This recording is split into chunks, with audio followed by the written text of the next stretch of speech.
I'm Anna. And I'm Ben. We are AutoSave. Welcome to our channel. Today we are watching Mushoku Tensei, Season 1, Episode 10. Here we are. We just met Ruijerd. We got to meet Roxy's family. That came out of nowhere, but I'm okay with it. I had a great time last episode. And I'm pretty sure Rudy did too. Yes. In a lot of ways that I didn't it's expect. It's like a dream world for him. He was like, Roxy? Yeah. And he was like, oh yeah, I'm your son-in-law. You know, play it cool, see what happens. The dad did not accept. Like, I believe his name is Rowan. Yeah. But great episode. I loved it. I loved what they're doing with like Ruijerd and that whole the whole Superds in general, and the story they gave us with Laplace and everything happening with the spears. We're on our way though. You know, Eris has got a sword now. We're like building up a team. Yes. You know? I wonder how we'd compare to the Fangs of Black Wolf. I mean, it's like we're building our own Fangs of Black Wolf. Right? I want a name for our group. If there'd be anybody in our group so far, who would be the one to say that we need a name? Out of the three of them. Eris. Because she wants to be like Ghislaine. That would be good. Or Rudy would do it just out of the whole, oh yeah, I've seen this in a video game before. We need a title. We need a clan. Yeah. All right, I'm ready. You? Mm-hmm. Sweet. Whoa! Oh! She's leveling up.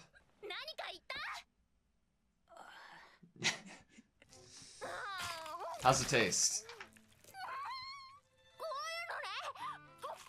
I think she thinks it tastes good. She's adventuring. She's loving it.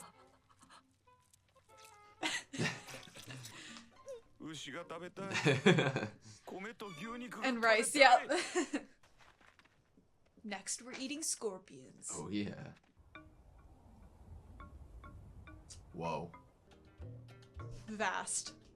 Oh my gosh. Whoa. How do you get... Hikarisu.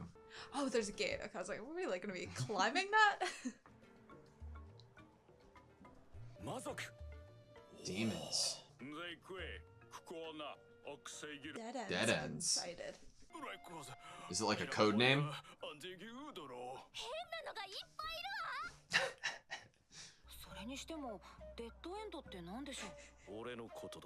Oh! Like, cause he's the end of the road, because he's gonna kill you. If you meet him, you die. Okay. God, he's so cool. Yep, definitely looks like the end of the road for you when you meet that face. I can leap over those cliffs. Gotta play it cool. Hood. Hat. Disguise. Paint his eyeball a different color.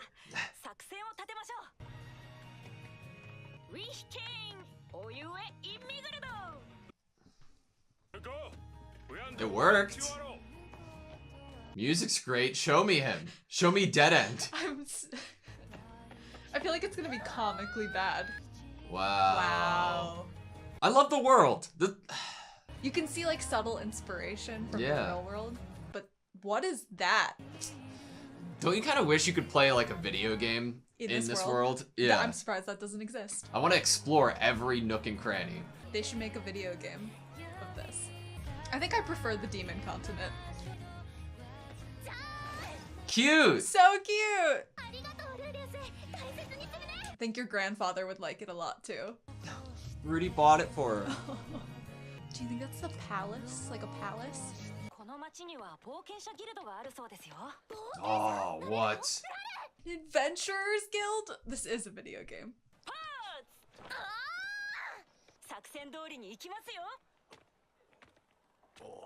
Show me! They're not gonna show us. It's like a oh my god.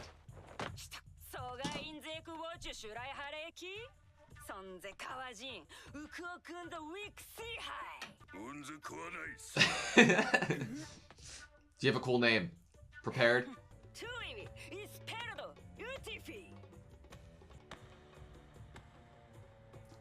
Was that a smart move?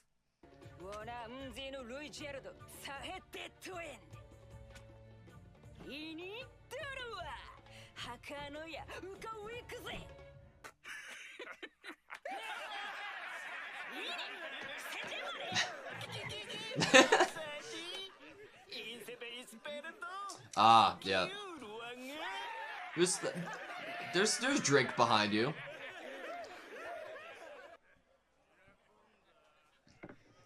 Was it like a test? I think so. There is a name for his party! Oh! F rank. Makes sense. Oh, is that all the jobs? Yeah. Can you only do like missions in your rank? And one rank above, I think she said. Cool.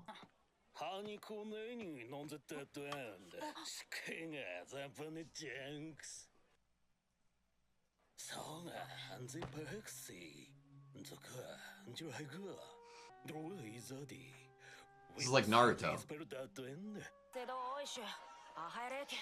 We learned about a rumor of a short temper last episode, didn't we? Oh no.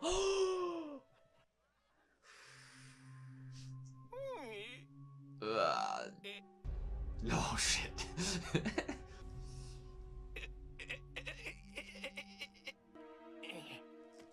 Damn.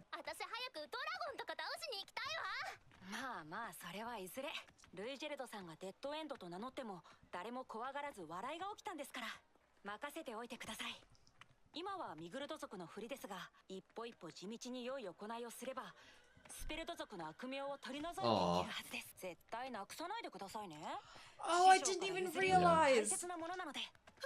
I wonder if he's like Roxy's brother or something, you know?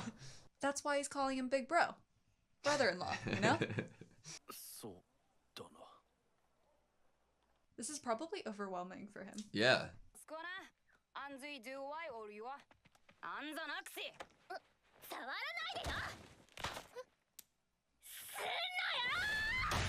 Eris, what are you doing? Those are strangers.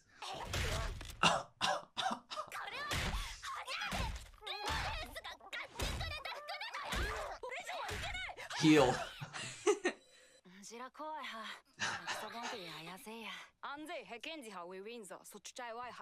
I love the design.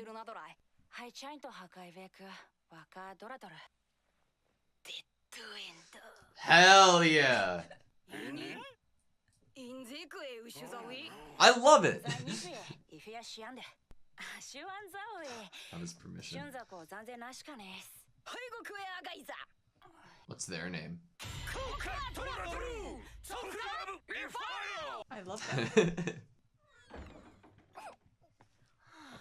いい F ランクの依頼料じゃ赤字だ。他にも食費、雑費、その他もろ。How do you rank up? まさか前世でニートだった俺が。Vanguard!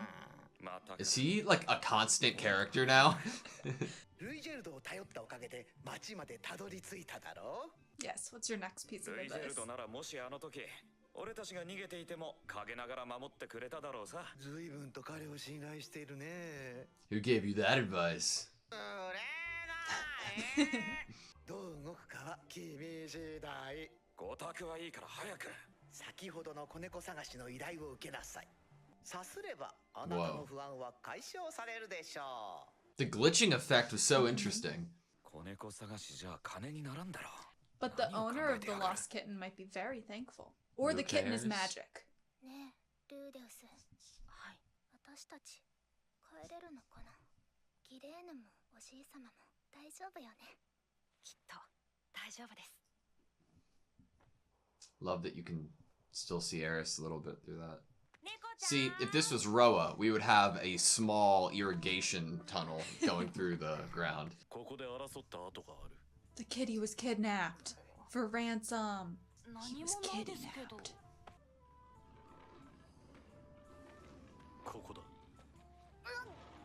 何ここ、獣くさ。中に人は？人はいない。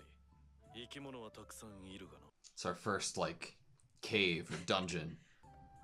Oh, I hope there's a treasure chest. It's a giant. 子猫と違うんかい。他にいるのも誰かのペットでしょうか。 Whoa. Whoa. 。 Whoa. 「 Whoa. 「 」 「 」 「 」 「 」 「 」 「 」 「 」 「 」 「 」 「 」 「 」 「 」 「 」 「 」 「 」 「 」 「 」 「 」 「 」 「 」 「 」 「 」 「 」 「 」 「 」 「 」 「 」 「 」 「 」 「 」 「 」 「 」 「 」 「 」 「 」 「 」 「 」 「 」 「 」 「 」 「 」 「 」 「 」 「 」 「 」 「 」 「 」 「 」 「 」 「 」 「 」 ""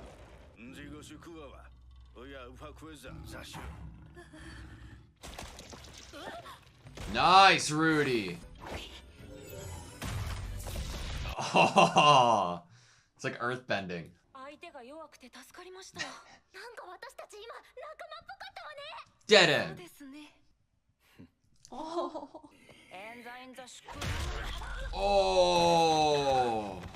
相手を怒らせたらどうなるかとか考えないんだろうが。Rui Jerd. な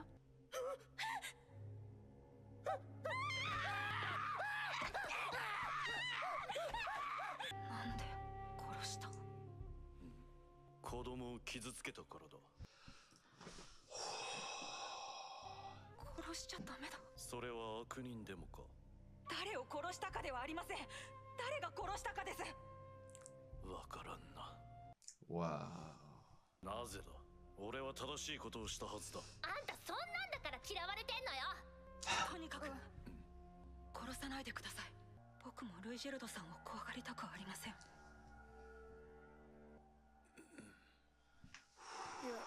やめスペルド。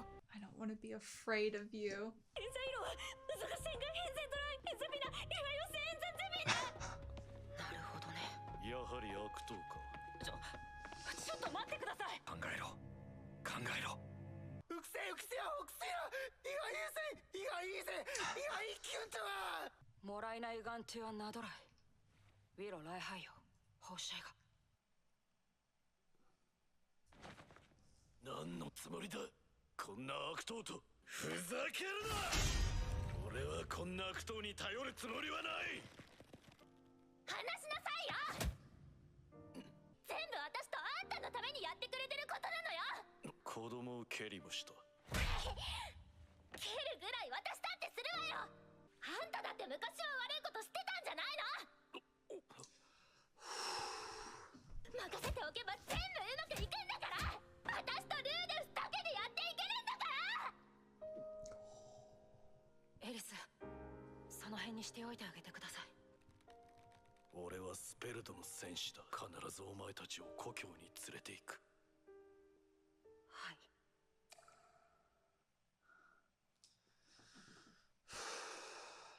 シューキュアイズ。イハイキュンとはヒベイク。ハイピはせいぜいハイピオ。ハイドロはイハイユイ。ウシュラインギルサコセキピオ。アシーニュウィヒギウィウドライウィハクセジャゼヤ。デッドエンド。ウシュケケドロイザ。メンザヤンドゥオンザウィ。アインズザンザザネイナイ。アンザベーカーヤンザハイピアカンザヒ。ウヤウシャチオウラシ。いいにデッドエンド。瞬間ねアンネイズノーティハンター。アニンテイソンル。ローマンウバイビ。草処理入らす。草しなんとしないなのんかい。うかくやのくない。レンガツワンでおしくやとやない。I don't like that. Yeah. I don't like that one. Okay, that was episode 10 of Mushoku Tensei. They do not waste a single second of the episode. They utilize every single second of it, and it makes you feel like it's like a 35, 40-minute episode, but it doesn't at all feel rushed. It is like, I don't know, it's so I don't know immersive how too. they fit it all into 20, probably 3 minutes. Yeah, it's crazy. Obviously it helps that they don't have the OP kind of thing, right? And that they have the song kind of overlap with movement and kind of showing and storytelling of the setting. It's so good. Like I think that I was waiting to see them make me feel about characters other than Rudy, I guess, or take Rudy a little bit out of the equation and have less weight leaning on Rudy as a character. You know what I mean?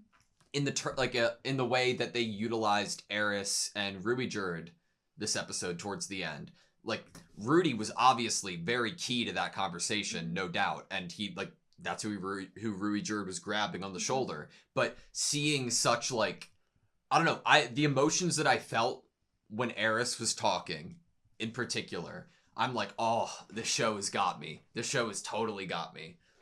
there was also the element of, we've talked about before that this show has a lot of like awareness factor. Yeah. And there in that situation, Eris was basically saying what we are aware of is the weight that is on Rudy for all of this to work out. And she was calling upon that, being like, Rudy's the one helping you and me right now. He's doing this for us. He's doing all of this work. Yeah. He's the one talking to everyone. He's the one coming up with all these plans. Like, the awareness of that, too, that it really is on him. And, wow. It's interesting because, like, Rudy obviously is Eris's teacher. Mm-hmm. And Eris has known through experience that Rudy has plans, and, you know, if she trusts them, Can a be lot trusted, of times, yes. yeah, like they work, right? And she has that trust, but now we're plunged into a different world, right? Mm-hmm. This is nothing like Eris is used to. Shown with that, like, an amazing scene of her staying awake and like Mm-hmm. wondering how her family is and if they're gonna make it home, but she's still in this world that obviously when they see a little kid like Rudy, their first thought isn't going to be, oh, we should trust this little kid, you know? Mm-hmm. But Eris knows from her experience that let's trust him. Right, and she's like having fun on this adventure and everything, but I don't think that she would be having fun or feeling so actually confident and not just a front if Rudy wasn't there. Yeah, Maybe if definitely. Ghislaine was there, she'd be a little more confident, but Rudy is a key to the fact that she's not completely like fronting and being fakely overconfident. Without us hearing it or any character saying it out loud, I firmly believe there was like internal dialogue of Eris, like an internal monologue being like, okay, I could be really scared right now, but at least I have Rudy here. And because I have Rudy here with me, I know that everything's going to be okay. Mm-hmm. Like, and that I believe it. Like, it's so nice to feel that way. And like, think about one little sign that we got this episode. It wasn't even really actually little if you think about it. Of the fact that Eris trusts Rudy and believes that he will do the best for her and take care of her, is how emotional she got over the breaking of the button or the snap on the cloak that he bought her. Yeah. And like, obviously we know how important that is, and like the layers of Eris is the one with giving and money. Yeah, and Eris is like, we had that whole lesson. We had and then lessons we learned. And then Eris is the one who's usually loaded, and now she understands like what money they're dealing with and what money Rudy had previously, and he used that to buy it for Eris, so she understands the importance of it. I've watched other shows or read other media that have similar, like, oh, you bought this for me, so I care about it. And that's sweet. And I like that in stories. And those, like, little, oh, you got me a necklace, so I'm going to take care of it, right? No. It's so much better because earlier in the series, we were shown the teaching of importance for this kind of thing. Right, and then now the situation is even more serious. Yeah. He bought her this cloak, but they're now trying to figure out how to even survive financially. I mean, how much the, like, inn costs and how little pay for the rank jobs that they can get. Like, she is aware that not only is this a sentimental value, but they already are going to be struggling financially. And to even have to think about, oh my god, this thing that money was just spent on is now broken. And now he's going to have to mend it. But think about what a way to comfort Eris, potentially. I know we're talking about things that necessarily didn't happen on screen, but if Eris feels trust and that everything is going to be okay and security, and knows that they're like potentially tight on money, or even if she doesn't completely understand that, if she sees Rudy spending money to give her something like a cloak that she wanted, I'm sure that would make her feel more like, oh, everything is going to be okay. Mm-hmm. If Rudy's willing to spend money on this, you know, we're not in that bad of a situation. Right, and she, even if we go back to last episode, her warming up to Ruijerd could have definitely been quicker because she saw that Rudy was trusting him. Yeah. So, oh god, I just love what Eris did in this episode there at the very end. Yeah, agreed. It's like starting from the beginning, we got her, Eris, like loving the food, right? And loving the being on an adventure. The being camping, if you will. Like, killing your food to eat it. Yeah, and like just like I doubt she's ever done that. It's like everything Ghislaine has ever told her she is starting to experience for herself, and this is what she's wanted to experience, and she's actually getting to. But then at the end of the day, what do you want? You kind of want to go home to your own bed. Like, it was fun. It's fun. But then at the end of the day, when it's nighttime and you're looking up at the sky, you're like, oh, I kind of miss home. See, like, and I don't, on one hand, I'm like, yeah, okay, she, like, misses home. But in that instance, when she brought it up, I don't think she necessarily cares how long it takes to get home. I think that was maybe the one time this episode we got her to voice a little bit of concern, being like, I guess want reassurance that you think that inevitably we will be home and everything will be okay, right? Yeah. And with that insurance or assurance, then I'll be fine and I can continue being happy, you know? But seeing Rudy not like the food in comparison to... Well, I mean, she had this giant leg of this wolf-like creature and he was eating worms. And well... So I think I'd probably prefer to be eating the thing that wasn't, like, wiggling as I was... True, but I'm also thinking of it in the sense of, like, yeah, Rudy has all the knowledge of his previous life, and he's, like, saying, I want to eat beef, and rice. There are it's a very small downside to, like, having this, like, knowledge, but it is a downside, I guess, in a way. Like, at the end of the day, he isn't a truly born for the first time adventurer in this life. He is comparing all these experiences to video games or things in his past that he used to experience, you know? And because of that, at the end of the day, he is a little like, fuck, don't get me wrong, I love adventuring and like magic and all that shit, but he doesn't love this side of it necessarily, you know? I mean, all of this is still totally out of his lived experience. Like, you know, when we got those first couple episodes and he was even struggling to leave his front yard for the first, like, 5 years of his life in this new life, like, he is now on an adventure. Like, the mental fortitude this has to be so taxing, especially on someone who, he even says in this episode, like, I didn't have a job before, but I didn't have to worry about money. Yeah. And now he's having to worry about all these things while also... You know what he's doing? He's literally caring for his friends and putting himself out there. He walked into that Adventurers Guild making a complete fool of himself on purpose. Yeah. And he's doing all of this risk factor, putting himself out there in social situations and caring about the people in his group. He cares about Ruijerd's reputation and making sure he's safe. He cares about getting Eris home. Like, it's just so you can just, if you really think about where this person's, like, lived experience is and where their comfort level is, and then what you're seeing them now putting themselves into these situations for the sake of others.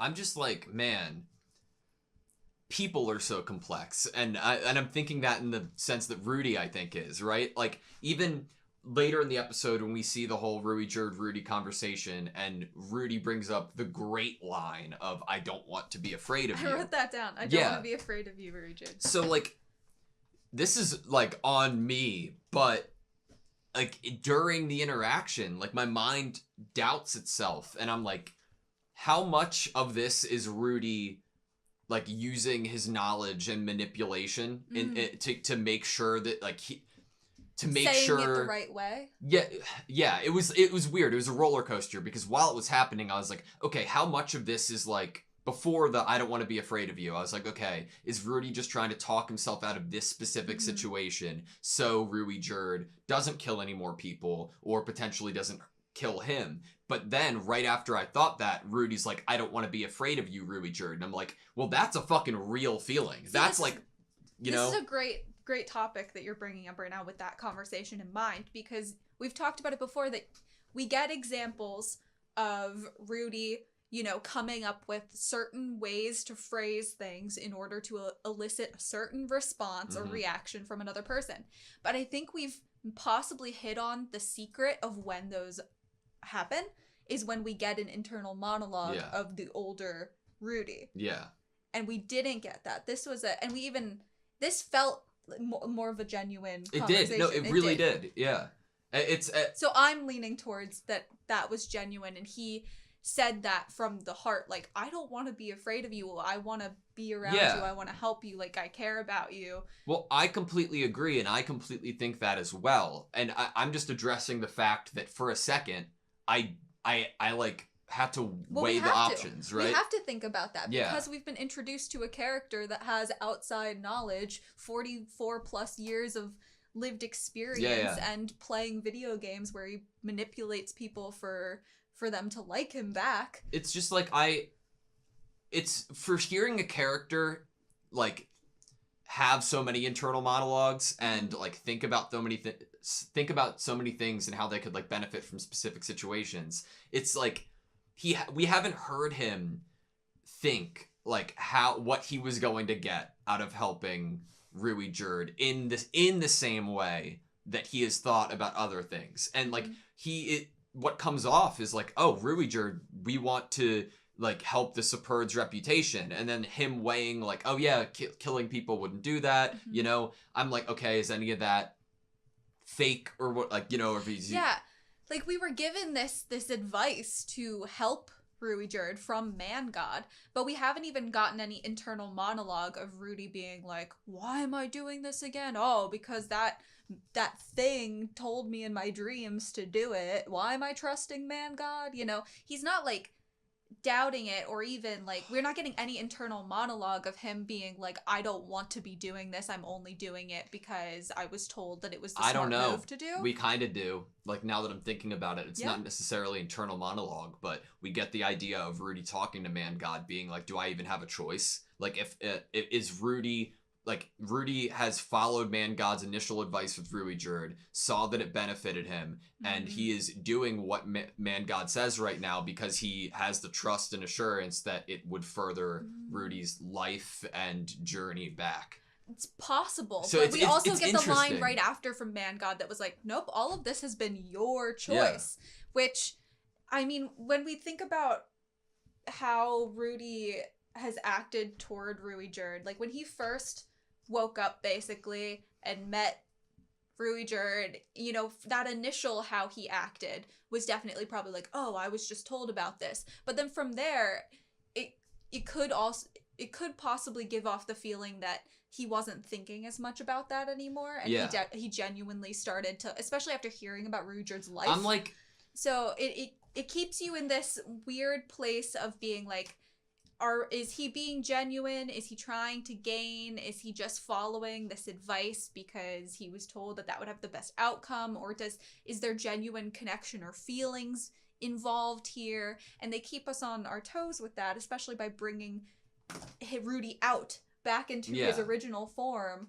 talking to this Man God in the last couple episodes. I'm like, Man God reminds me of some sort of conscience. Like, because the things that he is saying to do, and then saying, like, I'm not, like, ordering you to do this, you have free will. But the things that he is, like, telling Rudy to do are good things, right? Morally good. Like it's trusting somebody, wanting to help them out and help their reputation, trying to save a cat. And sure, like, it's just Rudy having the knowledge that the karma he is doing or giving is going to be reciprocated. Yeah. Would Rudy still be doing these good things without the assurance that he would get something in the end of it, or it would benefit him at the end of the day? We did wonder if Man God hadn't said anything about Rui Jerd, and he had woken up and saw that someone had saved them and saw it was a Superb. How it would be different. How it would have been different. And I think I was possibly under the conclusion that at first Rudy would, you know, in self-preservation, just kind of go along with it, you know, until he got maybe to the village, you know, the first village, Roxy's village, and then maybe once he learned the story, he would then want to help him. Yeah. Or see some sort of, because the reason I think that I believe it could be genuine, we can also bring up the fact that Rudy saw similarities and connection between the regret and the despair with Rui Jerd. And that was his kind of final calling card, I feel like he said that of like why he wants to help him. He already had made it to Roxy's village at that point, you know? Like, he had already done the, like, requirement, I guess, for his preservation at that point. And then that end part was, like, you know, him going the step further. Right. He didn't need to decide that he was going to help out this reputation. He was nice to Ruijerd. He got to the village he needed to go to. He didn't insist that, like, no, we'll be fine. Like, it's like he was like, I'll help you and you'll help me. Like, we're both getting something out of this, but it doesn't feel as slimy as it possibly could feel. Yeah. I mean, at the end of this episode, right, is him doing the cat thing. It did lead them to a route to potentially get their rank higher, right? Mm-hmm. And that could be Man God's, like, translation of how this could benefit you. But what also potentially happened is a massive step towards potentially the Superds, like the idea of the Superds changing, because his conversation with Ruijerd might have been a step in the right direction of not killing and spreading that word, and therefore the Superds' reputation growing. You know, like it is also, like a moral good. It also does a lot of good in terms of Rudy actually having more awareness or understanding of the situation he's in and how hard this task might actually be. Yeah. Because he's dealing with someone who's lived for like 400 years a certain way, and who has feelings and thought that and beliefs they have kept for all of those years, and that they've built this person that they're into. And you know, you're just a kid that's coming in 400 years later that's trying to tell them to think and live a different way. Yeah. And I think that he is getting more of an understanding now of the psyche that he's actually dealing with, and that he's not going to have to just fix the reputation of the Superds among other people. He's going to have to also help Ruijerd, like, mentally and emotionally at the same time. It's not just, oh, let's make everyone spread Dead End's name and, like, make the Superds' reputation better. He also has to think about the person. Yeah. I think, and he's realizing he has to. I think this episode showed Rudy, showed Eris, and most importantly, showed Ruijerd himself that his idea and perception of good and bad is very black and white, and there's more complexity to that way of thinking. And Eris, and he's the one that needs to enact justice for his sense of right and wrong. Well, like, the sense of redemption, right? And if that is even possible, because I don't think Ruijerd has ever thought of that. I think that when Eris was, like, trying to, you know, argue with him, and they were like, oh yeah, Ruijerd was like, he kicked a kid. He kicked Rudy. And then Eris kicked him. And he's like, I kicked you too. Didn't you do bad things a long time ago? Like... Yeah, but, like, didn't you do bad things a long time ago? And that kind of stops Ruijerd in his place. Like, is there different degrees of evil? Like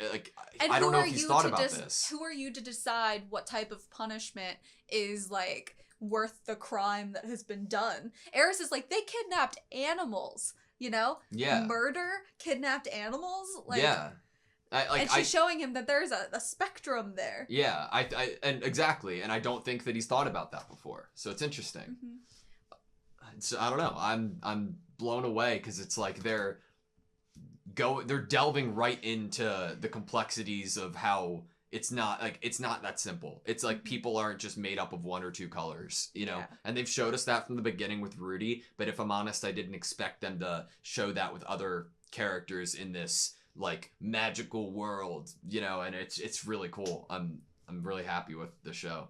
I think the only, like, question mark I have at the moment is the introduction of Man God and the time that we're now getting. This is the second episode that we're getting time with Man God, and Man God is somewhat influencing the story, possibly.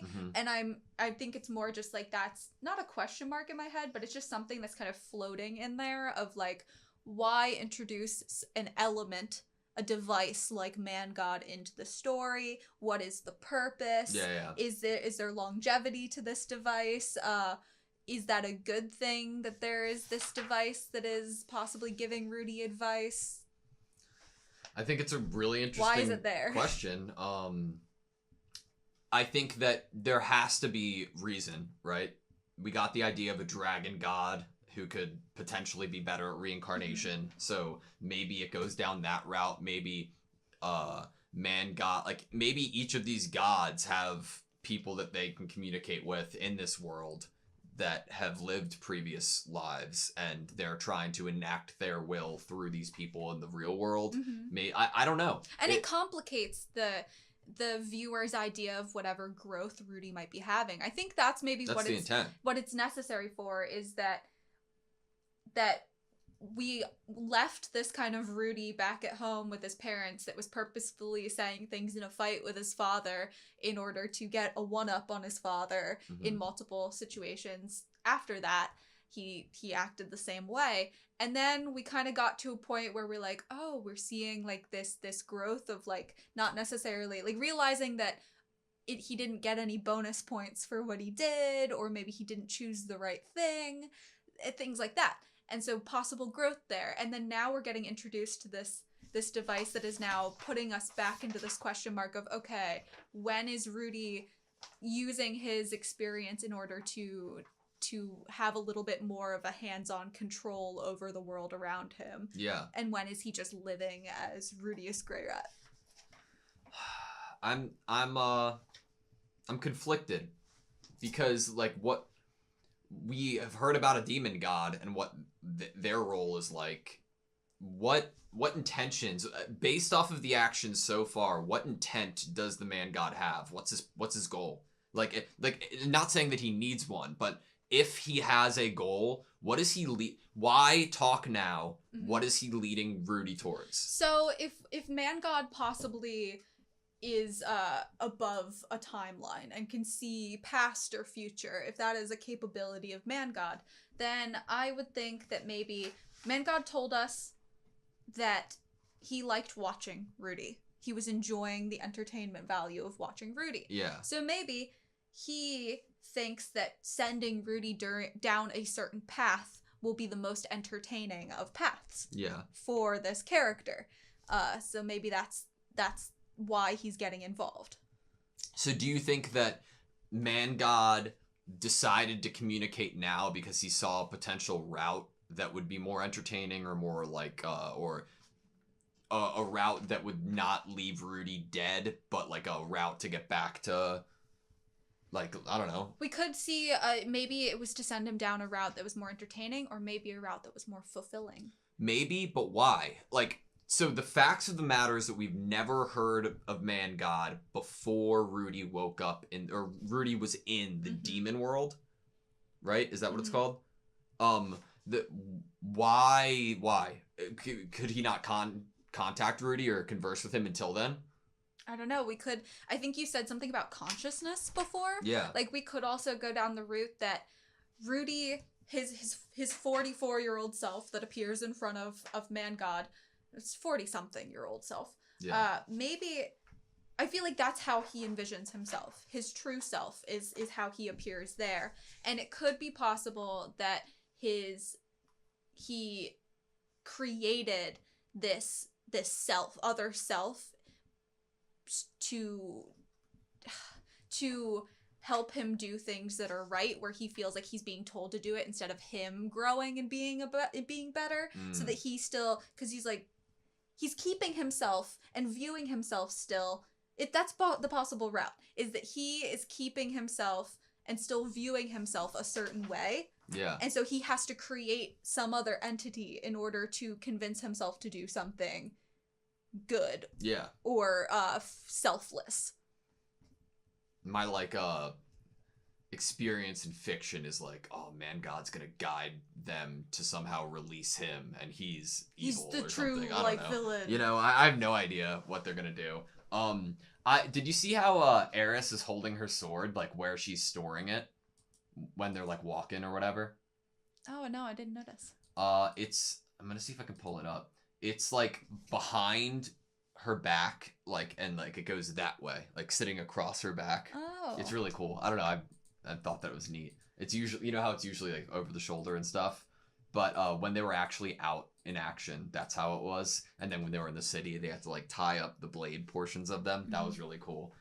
Do you think that Ruijerd will ever meet Sylphie? Maybe. That'd be interesting. Especially because when we first met Sylphie, we were like, oh, what? Green hair! Yeah. Do you think that Ruijerd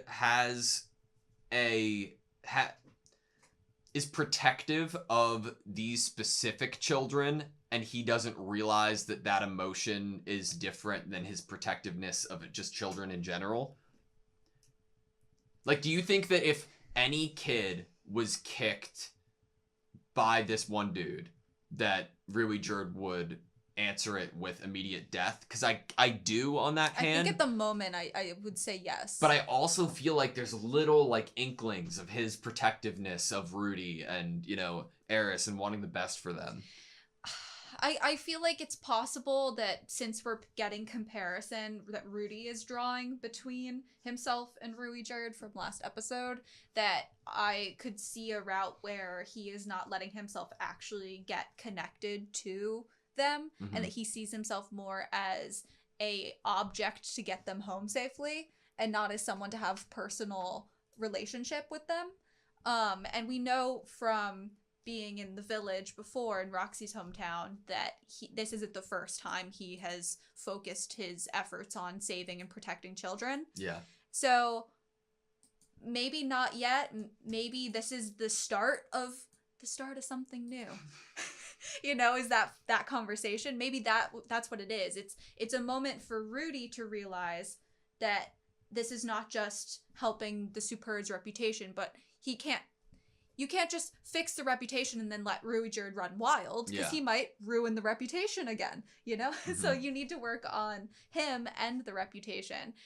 But so it's for him to realize that, but it's also maybe for Ruijerd to start thinking as well, maybe start forging more of an actual connection and bond and care for them, and not just the fact that they're children, but they are Rudy and Eris. Yeah. They are people, and they're not just kids that you will kill for no matter what. I don't know if this is like a normal thing with isekais, as we've talked about, don't know a lot, but this world, I don't need the whole like reborn again plot to be interested in this world. You know what I mean? Like that, like they've done such a great job in their art. Oh my god, it's amazing. I love the character designs of everybody, but like the infrastructure and like the architecture and like how the difference in different cities, and like it's so immersive, and I love it so much. And I would like watch I would love to watch like a series in the same world with other characters at the same time. Like, it's so interesting. I want to learn everything about it. It's so deep, you know? I completely agree with you. Do you think that beast people stemmed from demons? Perhaps. I don't know. Because we obviously get the animal demons, and then we have beast people. It's a good question. I don't know. But anyway, I think my favorite design for one of the demons this episode, I really liked the bumblebee girl. Yeah. I loved that. Do you think Nokapara is going to be an issue going forward? Yes, I don't like him. Yeah. I like his like the art though, and what like his like the horse lips while he's talking. It's really cool. I love this show, dude. Me too. All right. You good? Yes. Do you think we're going to be seeing the Tokurabu Tufts again? Yes. I hope so. Possibly saving them. That would be amazing. Yes. All right. Thank you guys so much for watching this video. Please like, comment, and subscribe, and we hope to see you next time.